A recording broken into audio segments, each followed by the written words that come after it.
ಅರೆ 60 ವರ್ಷ ದುಡ್ದಿದ್ದೀನ್ರಿ ನಾವು. ನಮ್ಮ ಅಪ್ಪ ಲೆಕ್ಕ ತಗೊಂಡ್ರೆ ಸಿನಿಮಾ ಇಂಡಸ್ಟ್ರಿಯಲ್ಲಿ 60 ವರ್ಷದಿಂದ ಸಿನಿಮಾ ಒಂದೇ ನಾವು ಮಾಡ್ಕೊಂಡ್ ಬಂದಿರೋದು. ನನಗೆ ಗೊತ್ತಿರೋದು ಸಿನಿಮಾ ಒಂದೇ ಮಾಡೋದಕ್ಕೆ. ಜೇಬ್ ತುಂಬಿಸ್ಕೋಬೇಕು ಅಂತ ಸಿನಿಮಾ ಮಾಡೇ ಇಲ್ಲ ನಾನು. ಜೇಬು ಖಾಲಿ ಇವತ್ತು, ಹೃದಯನೂ ಖಾಲಿ ಇವತ್ತು. ಯಾಕಂದ್ರೆ ಮತ್ತೆ ಪ್ರೀತಿ ತುಂಬಿಸ್ಕೋತಾನೆ ಇರ್ತೀನಿ ನಾನು. ನನಗೆ ಬೇಕಾಗಿರೋದು ಅದೊಂದೇ. ಯಾಕಂದ್ರೆ ನಾನು ಫಸ್ಟ್ ಪ್ರೇಮ್ ಲೋಕ ಮಾಡ್ತೀನಿ ಅಂದಾಗ ಅಕ್ಕಪಕ್ಕ ಇರೋರೆಲ್ಲ ನಕ್ಬಿಟ್ರು ನನಗೆ. ಯಾಕೆ ಅಂದ್ರೆ ಅದನ್ನೊಂದು ಹಾಡಿದೆ ಸರ್ ಅಂದೆ. ಅದನ್ನೊಂದು ಹಾಡ ಮುಚ್ಕೊಂಡು ಹೋಗಿ ಮನೆಗೆ, ಬೇರೆ ಕೆಲಸ ಇಲ್ಲ ನಿನಗೆ ಅಂದ್ರು. ಆದ್ರೆ ನಮ್ಮಪ್ಪ ನಂಬಿದ್ರು, ನನ್ನ ನಂಬಿಕೆ ಕೊಟ್ರು ನನಗೆ. ಆ ನಂಬಿಕೆ ಇವತ್ತು ಇಷ್ಟು ದೂರ ಕರ್ಕೊಂಡ್ ಬಂದಿದೆ ಅಷ್ಟೇ. ಯಾವತ್ತು ಎದುರಲಿಲ್ಲ ಅವರು, ಯಾವತ್ತು ಬೈಲಿಲ್ಲ ಅವರು. ನಾನೇನಾದ್ರೂ ಜೀವನ ಇಷ್ಟು ದೂರ ಬಂದಿದ್ದೀನಿ ಅಂದ್ರೆ ನನ್ನಂತ ಅದೃಷ್ಟ ಮಾಡ್ದವನೇ ಇಲ್ಲ ರೀ ನನಗೆ. ನನಗೆ ಸಿಕ್ಕಂತ ಅಪ್ಪ, ನನಗೆ ಸಿಕ್ಕಂತ ತಾಯಿ, ಅವ್ರು ಕೊಟ್ಟಂತ ಪ್ರೀತಿ, ಅವರು ರಾಜನಾಗಿ ಬೆಳೆಸಿದ್ರು ನನ್ನ. ಏನಪ್ಪ ಕಳ್ಕೊಂಡಿದ್ದೀನಿ ಅಂದ್ರೆ ಅವರು ಪ್ರೀತಿನ ಕಳ್ಕೊಂಡಿದ್ದೀನಿ ನಾನು. ದುಡ್ಡು ಕಳ್ಕೊಂಡಿದ್ದಕ್ಕೆ ಬೇಜಾರೇ ಮಾಡ್ಕೊಂಡಿಲ್ಲ ನಾನು. ಬಟ್ ಆದ್ರೆ ಪ್ರತಿ ಸಾರಿ ಇಂಥ ಸಮಾರಂಭಕ್ಕೆ ಬಂದಾಗ, ನೀವುಗಳು ಸೇರಿರೋದು ನೋಡಿದಾಗ, ನೀವು ನನ್ನ ನೋಡಿ ಖುಷಿ ಪಟ್ಟಾಗ, ನೀವು ನಕ್ಕದಾಗ, ನಮ್ಮ ಅಪ್ಪ ಅಮ್ಮ ನಿಮ್ಮ ಮುಖದಲ್ಲಿ ಕಾಣಿಸ್ತಾರ ನನಗೆ. ಮತ್ತೆ ಅವ್ರ ಜೀವನದಲ್ಲಿ ಬಂದ್ರು, ಮತ್ತೆ ನಂಬಿಕೆ ಬಂತು ಅಂತ ಹೇಳ್ತೀನಿ. ನಾನು ಯಾವಾಗಲೂ ಹೇಳ್ತಾ ಇರ್ತೀನಿ, ಬದುಕೋದಕ್ಕೆ 100 ವಿಧಾನ ಇದೆ. ಆದ್ರೆ ಅದರಲ್ಲಿ ತುಂಬಾ ಶ್ರೇಷ್ಠ ಯಾವುದು ಗೊತ್ತಾ? ನಿಧಾನ. ನಿಲ್ದಾಣ ತಲುಪಬೇಕಾದ್ರೆ ಸಮಾಧಿಯಿಂದ ನಿಲ್ದಾಣ ತಲುಪೋದು. ಅದು ಇಷ್ಟು ವರ್ಷ ಆದ್ಮೇಲೆ ನಾನು ಕಲ್ತಿರೋದು. ನನ್ನ ವೇಗನ ತಡೆಯಕ್ಕಾಗಿರ್ಲಿಲ್ಲ. 86ರಲ್ಲಿ 86ರಲ್ಲಿ ಪ್ರೇಮ್ ಲೋಕ ಶುರು ಮಾಡಿದೆ. 87ಕ್ಕೆ ಪ್ರೇಮ್ ಲೋಕ ರಿಲೀಸ್ ಆಗುತ್ತೆ. 88ಕ್ಕೆ ರಣಧೀರ ರಿಲೀಸ್ ಆಗುತ್ತೆ. ಶಾಂತಿ ಕ್ರಾಂತಿ ಅಂತ ಒಂದು ಸಿನಿಮಾ ಮಾಡ್ತೀನಿ, 4 ಭಾಷೆ ಸಿನಿಮಾ ಮಾಡ್ತೀನಿ. 10 ದಿವಸ ಶೂಟಿಂಗ್ ಮಾಡಿರ್ತೀನಿ ಶಾಂತಿ ಕ್ರಾಂತಿ. ನನಗೆ ಗೊತ್ತಾಗುತ್ತೆ ಈ ಸಿನಿಮಾ ನಾವು ಅನ್ಕೊಂಡಾಗ ಆಗೋದಿಲ್ಲ, ಇದೆಲ್ಲ ಕೈ ತಪ್ತಾ ಇದೆ, ಕತೆ ಸರೋಗ್ತಿಲ್ಲ, ದಾರಿ ತಪ್ತಾ ಇದೆ ಅಂತ ಗೊತ್ತಾಗುತ್ತೆ. ಆಗ ನಮ್ಮ ಅಪ್ಪನ ಹತ್ರ ಹೋಗಿ, ಅಪ್ಪ ಈ ಸಿನಿಮಾ ಬೇಡ, ಇದು ನಿಲ್ಲಿಸ್ಬಿಡೋಣ ಅಂತೀನಿ. ಅವರು 1 ಸೆಕೆಂಡ್ಗೆ ಪಟ್ ಅಂತ ಕೋಪಿಸ್ಕೊಂಡ್ಬಿಟ್ರು. ಯಾವತ್ತು ಜನಗಳಿಗೆ ಮೋಸ ಮಾಡಬಾರ್ದು. ಸಿನಿಮಾ ಶುರು ಮಾಡಿದ್ಯಾ, 4 ಭಾಷೆ ಸಿನಿಮಾ ನೀನೇ ಫಸ್ಟ್ ಮಾಡ್ತಿರೋದು. ನಿನ್ನನ್ನು ನಂಬ್ಕೊಂಡು ರಜನಿಕಾಂತ್ ಡೇಟ್ ಕೊಟ್ಟಿದ್ದಾರೆ, ನಾಗಾರ್ಜುನ್ ಡೇಟ್ ಕೊಟ್ಟಿದ್ದಾರೆ. ಇದು ಈಶ್ವರಿ ಸಂಸ್ಥೆಯ ಪ್ರೆಸ್ಟೀಜ್. ಯಾವುದೇ ಕಾರಣಕ್ಕೂ ನೀನು ಹೆಜ್ಜೆ ಹಿಂದೆ ಹಾಕೋದಿಲ್ಲ ಅಂತ. ಸಿನಿಮಾ ನಾವು ಅನ್ಕೊಂಡಾಗ ಆಗೋದಿಲ್ಲ ಅಂತ ಗೊತ್ತಿದ್ದು, ಅದು ಬರೋದಿಲ್ಲ, ನಾವು ಅನ್ಕೊಂಡಾಗ ಚೆನ್ನಾಗಿ ಆಗೋದಿಲ್ಲ ಅಂತ ಗೊತ್ತಿದ್ದು, ಅವತ್ತು ಆ ಸಿನಿಮಾ ಮುಗಿಸ್ತೀನಿ ನಾನು. ಆ ಸಿನಿಮಾ ಒಂದು ಸಿನಿಮಾದಲ್ಲಿ ನಾನು ಹೇಳೋದು 89ರಲ್ಲಿ, 90ರಲ್ಲಿ 10 ಕೋಟಿ ಕಳಿತೀನಿ ನಾನು ಅವತ್ತಿಗೆ. ಮಾಡಿರೋ ಅಷ್ಟು ಸಂಪಾದನೆ ಕಳಿತೀನಿ. ಆದ್ರೂ ನಮ್ಮಪ್ಪ ಸಿನಿಮಾ ನೋಡ್ಬಿಟ್ಟು, ನಾನು ನಮ್ಮಪ್ಪನಿಗೆ ಸಿನಿಮಾ ತೋರಿಸಿದಾಗ ಆ ಸಿನಿಮಾ ಮೇಲೆ ತುಂಬಾ ಹುಚ್ಚು ಜನರಿಗೆ. ಎಲ್ಲ ಬಚ್ಚಿಕೊಂಡು ಆಪರೇಟರ್ ರೂಮ್ ಎಲ್ಲ ಬಂದು ಬಿಚ್ಚಿಕೊಂಡು ನೋಡ್ಬೇಕು ಅನ್ನೋದು. ಏನೋ ಮಾಡಿದಾರೆ ರವಿಚಂದ್ರನ್ ಅಂತ. ನಾವು ಬಾಗ್ಲಾಕ್ಬಿಟ್ಟು ಸಿನಿಮಾ ನೋಡ್ತಿದ್ವಿ ಅವಾಗ.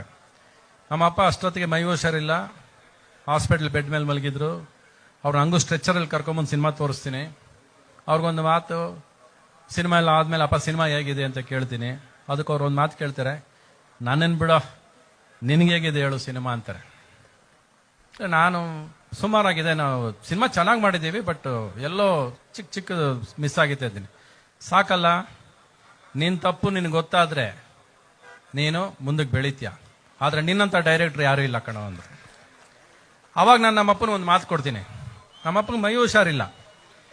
ನನಗೊಂದು ಭಯ ಏನು ಅಂದ್ರೆ, ನನ್ನ ಸೋಲೋ ಟೈಮಲ್ಲಿ ಇಲ್ಲ ಪಿಕ್ಚರ್ ಏನಾದ್ರು ಏಟ್ ಬೀಳೋ ಟೈಮಲ್ಲಿ ನಮ್ಮಪ್ಪ ತೀರ್ಕೊಂಡ್ಬಿಡ್ತಾರ ಅನ್ನೋ ಒಂದು ಭಯ ತುಂಬಾ ಕಾಡುಬಿಡ್ತು ನನಗೆ. ನಮ್ಮಪ್ಪ ಬದುಕಿರ್ಬೇಕಾದ್ರೇನೆ ಈ ರವಿಚಂದ್ರನ್ ಕ್ರೇಜಿ ಸ್ಟಾರ್ ಸಕ್ಸಸ್ ನೋಡ್ಬೇಕು ಅಂತ ರಾಮಾಚಾರಿ ಮಾಡಿದೆ. ನಾನು ಹೇಳ್ಬಿಟ್ಟೆ ಮಾಡಿದೆ, ಅಪ್ಪ ನಿನ್ನ ಹಕ್ಕೊಂಡೇ ಹೋಗ್ಬೇಕು, ಯಾವುದೇ ಕಾರಣಕ್ಕೆ ಹತ್ಕೊಂಡು ಹೋಗ್ಬಾರ್ದು. ಅವ್ರು ಕೊಟ್ಟಿರೋ ನಂಬಿಕೆನ 65 ದಿವಸದಲ್ಲಿ ರಾಮಾಚಾರಿ ಮಾಡಿ ಸಕ್ಸಸ್ ತೋರಿಸಿ ಆ ಗೆಲುವನ್ನ ಜೀರ್ಣ ಮಾಡ್ಕೊಳ್ಳೋ ಅಷ್ಟರಲ್ಲಿ ಶಾಂತಿ ಕ್ರಾಂತಿನ ಬಿಟ್ಟೆ. ಬಟ್ ಆ ರಾಮಾಚಾರಿ ನನ್ನ ಕೆರಿಯರ್ನ ಬದುಕಿಸ್ತು, ಇಲ್ಲಾಂದ್ರೆ ಸೋಲು ನನ್ನ ಹಿಗ್ಗಿಸ್ಬಿಡೋದು ಅವತ್ತಿಗೆ. ಒಟ್ನಲ್ಲಿ ಏನೇ ಮಾಡ್ಕೊಂಬಂದ್ರು ರೀ, ನನಗೆ ಜೀವನದಲ್ಲಿ ದುಡ್ಡು ಸೇರಿಸ್ಕೋಬೇಕು ಅನ್ನೋದು ಅವತ್ತಿಗೂ ಗೊತ್ತಿಲ್ಲ, ಇವತ್ತಿಗೂ ಗೊತ್ತಿಲ್ಲ. ಯಾಕೆ ಅಂದ್ರೆ ನನಗೆ ನಾಳೆ ಬಗ್ಗೆ ಚಿಂತೆನೇ ಇಲ್ಲ. ನನಗೆ ನಾಳೆ ಬಗ್ಗೆ ಗೊತ್ತೇ ಇಲ್ಲ ನನಗೆ. ನಮ್ಮಪ್ಪ ತೀರ್ಕೊಂಡ ತಕ್ಷಣ ಇನ್ಶೂರೆನ್ಸ್ ಕಂಪನಿಯವರು ಬಂದರು. ಸರ್, ನಿಮ್ಮ ಅಪ್ಪನ ಹೆಸರಲ್ಲಿ ಒಂದಿಷ್ಟೊಂದು ದುಡ್ಡಿದೆ, ಸೊ ನಿಮ್ಗೆ ಇಷ್ಟು ದುಡ್ಡು ಬರುತ್ತೆ ಅಂದರು. ಅಯ್ಯೋ ನಿನ್ನ, ನಾನು ನಮ್ಮ ಅಪ್ಪ ಸತ್ರು ಅಂತ ದುಃಖದಲ್ಲಿದ್ರೆ ಇವ್ ನಮ್ಮಪ್ಪ ಸತ್ತ ಮೇಲೆ ದುಡ್ಡು ಇಷ್ಟು ಬರುತ್ತೆ ಅಂತ ಹೇಳ್ತಾನಲ್ಲ ಅಂತ ಹೇಳಿ ಅವತ್ತಿಗೆ ನಮ್ಮಪ್ಪ ನನಗೆ ಅಂತ ಇನ್ಶೂರೆನ್ಸ್ ಮಾಡಿರೋ ದುಡ್ಡನ್ನ ಕೂಡ ಕಿತಾಕಿ ಇನ್ಶೂರೆನ್ಸ್ ದುಡ್ಡೇ ಕಟ್ಟೋದಿಲ್ಲ ಅಂತ ಕಿತಾಕ್ಬಿಟ್ಟೆ. ಯಾಕಂದ್ರೆ ಸಾಯೋದಕ್ಕೆ ನಾನು ಯಾಕೆ ದುಡ್ಡು ಕಟ್ಟಬೇಕು? ನಾನು ಕಟ್ಟೋದೇ ಇಲ್ಲ ಜೀವನದ, ನನಗೆ ಇನ್ಶೂರೆನ್ಸ್ ಇಲ್ಲ, ನನಗೆ ಬೇಕಾಗಿಲ್ಲ. ಯಾಕೆಂದ್ರೆ ನಾನು ಸಾಯೋದೆಲ್ಲ ಬದುಕಿರ್ತೀನಿ, ನಿಮ್ ಜೊತೆ ಯಾವಾಗಲೂ ಬದುಕಿರ್ತೀನಿ, ನಿಮ್ಮ ಮನಸ್ಸಲ್ಲಿ ಯಾವಾಗಲೂ ಬದುಕೇ ಇರ್ತೀನಲ್ಲ, ಇದಕ್ಕೆ ಯಾವ ಇನ್ಶೂರೆನ್ಸ್ ಕೊಡೋಕ್ಕಾಗತ್ತೆ ಜನ? ಆ ತರ ಜೀವನ ಮಾಡ್ಕೊಂಡ್ ಬಂದವನು. ಇವತ್ತು ಕನಕಗಿರಿ ದೇವಸ್ಥಾನ ಇಲ್ಲಿ ಬಂದ ತಕ್ಷಣ ಹೇಳಿದ್ರು, ಸರ್ ತಿರುಪತಿಗೆ ಹೋಗದೆ ಇರೋರು ಕೂಡ ಇಲ್ಲಿಗೆ ಬಂದೋದ್ರೆ ಸಾಕು ಅಂತಾರೆ ಅಂದ್ರು. ನಾನು ತುಂಬಾ ವರ್ಷ ಪ್ರತಿ ವರ್ಷ ತಿರುಪತಿಗೆ ಯಾವುದೇ ಸಿನಿಮಾ ಮಾಡ್ಬೇಕಾದ್ರೆ ಹೋಗ್ತಿದ್ದೆ. ಆದ್ರೆ ಈಗ ಸುಮಾರು ವರ್ಷಗಳಿಂದ ನಾನು ತಿರುಪತಿಗೆ ಹೋಗಿಲ್ಲ. ನಾನು ಅಲ್ಲಿ ಹೋದ ತಕ್ಷಣ ತಳ್ತಾರೆ, ಅಲ್ಲಿ ಎಳ್ಕೊಂಡು ಬಿಡ್ತಾರೆ, ಅಲ್ಲಿ ಯಾರೋ ಲಂಚ ಕೇಳ್ತಾರೆ, ಅದೇನು ಇಷ್ಟನೇ ಆಗಲ್ಲ, ಬೇಡ ಬಿಡು ಅಂತ. ನೋಡಿ ಇವತ್ತು ಕಣಕ ಇಲ್ಲಿ ಕರ್ಸ್ಕೊಂಡಿದ್ದಾರೆ ನನ್ನ, ಅಂದ್ರೆ ಅದು ದೇವರೇ ಕರ್ಸ್ಕೊಂಡು ನಿಮ್ಮ ಮೂಲಕ ಕರ್ಸ್ಕೊಂಡಿದಾರಲ್ವಾ. ದೇವ್ರನ್ನ ನಾವು ಹುಡ್ಕೊಂಡು ಹೋಗೋದಿಲ್ಲ, ದೇವರೇ ನಮ್ಮನ್ನು ಕರ್ಸ್ಕೋಬೇಕು. ನಾವೆಲ್ಲ ಮಕ್ಕಳನ್ನೆಲ್ಲ ಚಿಕ್ಕ ವಯಸ್ಸಿಂದ ಒಂದು ಅಭ್ಯಾಸ ಮಾಡ್ತೀವಿ. ನಾವು ಉಂಡಿ ಕೊಟ್ಬಿಟ್ಟು ಉಂಡಿಯಲ್ಲಿ ದುಡ್ಡು ಹಾಕೊಂಡು ಉಳಿಸ್ಕೊಳಪ್ಪ ದುಡ್ಡು ಅಂತ ಹೇಳ್ಕೊಡ್ತಾ ಹೋಗ್ತೀವಿ. ಅದು ಎಷ್ಟು ತಪ್ಪು ನೋಡಿ ಅದು. ಯಾಕಂದ್ರೆ ಉಂಡಿಯಲ್ಲಿ ಫಸ್ಟ್ ದುಡ್ಡು ಹಾಕಬೇಕಾದ್ರೆ ಅವನು ಯಜಮಾನ ಅಂತ ಉಂಡಿಯಲ್ಲಿ ದುಡ್ಡು ಸೇರ್ಸ್ಕೊಳಕ್ ಸ್ಟಾರ್ಟ್ ಮಾಡುತ್ತೆ ಮಗು. ಅದು ಉಂಡಿ ಫುಲ್ ಆಗ್ತಾ ಆಗ್ತಾ ಅದು ಭಾರ ಆಗ್ತಾ ಹೋಗುತ್ತೆ. ಅದೇ ಯಜಮಾನ ಆ ಉಂಡಿಗೆ ಗುಲಾಮ ಆಗ್ಬಿಡ್ತಾನೆ, ಆಮೇಲೆ ದುಡ್ಡಿಗೆ ಗುಲಾಮ ಆಗ್ಬಿಡ್ತಾನೆ. ಆಮೇಲೆ ಸ್ವಾರ್ಥ, ಅಸೂಯೆ, ಇದು ನಂದು, ಇದು ನಿಂದಲ್ಲ ಅಂತ ಸ್ಟಾರ್ಟ್ ಆಗೋದೇ ಅಲ್ಲಿಂದ. ಈ ಅಭ್ಯಾಸ ಅಲ್ಲಿಂದನೇ ಕಿತ್ತು ಬಿಸಾಕ್ಬೇಕು ನಾವು. ದುಡ್ಡೆಲ್ಲ ಬೇಕಾಗಿರೋದು ಮನುಷ್ಯನಿಗೆ, ಪ್ರೀತಿ ಬೇಕು. ಎಲ್ಲರೂ ಸೇರ್ಕೊಂಡು ಮನೇಲಿ ಕೂತ್ಕೊಂಡು ಒಟ್ಟಾಗಿ ಮಾತಾಡೋಂತ ಒಂದು ಸಮಯ ಬೇಕು. 1 hour ನೀವೆಲ್ಲ ಮೊಬೈಲ್ ಫೋನ್ ಆಫ್ ಮಾಡಿ ನೋಡ್ರಿ. ನಾಳೆಯಿಂದ ಡೈನಿಂಗ್ ಟೇಬಲ್ ಮೇಲೆ ಕೂತಾಗ 1 hour ಮೊಬೈಲ್ ಫೋನ್ ಆಫ್ ಮಾಡಿ ನೋಡಿ. ನಿಮ್ಮ ಮನೆಯಲ್ಲಿ ಪ್ರೇಮ್ ಲೋಕ ಹುಟ್ಲಿಲ್ಲ ಅಂದ್ರೆ ಕೇಳಿ.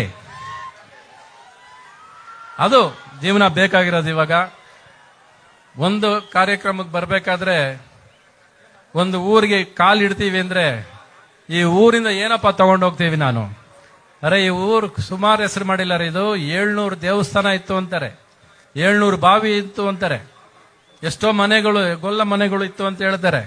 ಆ ಊರಿಗೆ ನಾವು ಇಡೋದಕ್ಕೆ 40 ವರ್ಷ ಆಗಿದೆ. ನಾನು ಈ ಊರಿಗೆ ಬರೋದಕ್ಕೆ ಇಂಡಸ್ಟ್ರಿಗೆ ಬಂದು 40 ವರ್ಷ ಆಯ್ತು. ಆದ್ರೆ ಆ ಊರು ಇವತ್ತು ಕರ್ಸ್ಕೊಂಡಿದೆ ಅಂದ್ರೆ ಏನಾದ್ರು ವಾಪಸ್ ಕೊಟ್ಟು ಕಳಿಸ್ಲೇಬೇಕಲ್ಲ ಕನಕಗಿರಿ. ನನಗೆ ವಾಪಸ್ ಸುಮ್ನೆ ಕರ್ಸ್ಕೊಂಡಿಲ್ಲ ನನ್ನ, ಏನಾರು ಕೊಟ್ಟು ಕಳಿಸುತ್ತೆ. ಅವತ್ತು ಬಂಗಾರದ ಮಳೆ ಸುರಿದಿರೋ ಈ ಊರಲ್ಲಿ, ನನ್ನ ಮನೆಯಲ್ಲಿ ಬಂಗಾರದ ನಗು ಬರುವಂತ ಸಮಯ ಆಗೋಯ್ತು.